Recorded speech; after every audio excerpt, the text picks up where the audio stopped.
The priestly order of Melchizedek. For this Melchizedek, king of Salem, priest of the Most High God, met Abraham returning from the slaughter of the kings and blessed him. And to him Abraham apportioned a tenth part of everything. He is first, by translation of his name, King of Righteousness, and then he is also King of Salem, that is, King of Peace.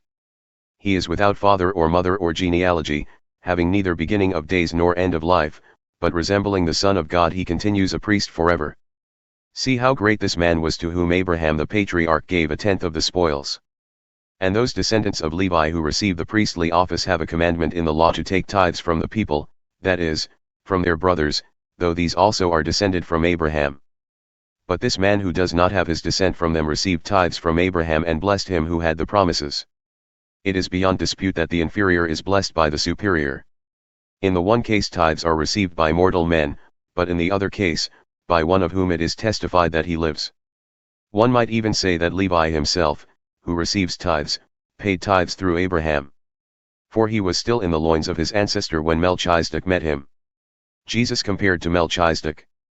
Now if perfection had been attainable through the Levitical priesthood, for under it the people received the law, what further need would there have been for another priest to arise after the order of Melchizedek, rather than one named after the order of Aaron? For when there is a change in the priesthood, there is necessarily a change in the law as well. For the one of whom these things are spoken belonged to another tribe, from which no one has ever served at the altar. For it is evident that our Lord was descended from Judah, and in connection with that tribe Moses said nothing about priests.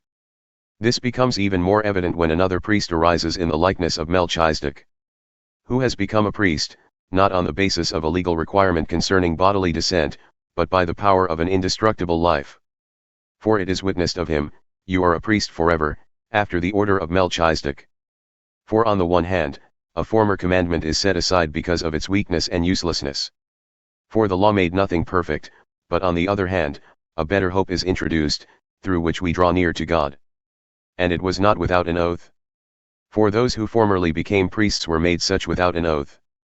But this one was made a priest with an oath by the one who said to him, "The Lord has sworn and will not change his mind, you are a priest forever." This makes Jesus the guarantor of a better covenant. The former priests were many in number, because they were prevented by death from continuing in office. But he holds his priesthood permanently, because he continues forever. Consequently, he is able to save to the uttermost those who draw near to God through him, since he always lives to make intercession for them. For it was indeed fitting that we should have such a high priest, holy, innocent, unstained, separated from sinners, and exalted above the heavens. He has no need, like those high priests, to offer sacrifices daily, first for his own sins and then for those of the people, since he did this once for all when he offered up himself. For the law appoints men in their weakness as high priests, but the word of the oath, which came later than the law, appoints a son who has been made perfect forever.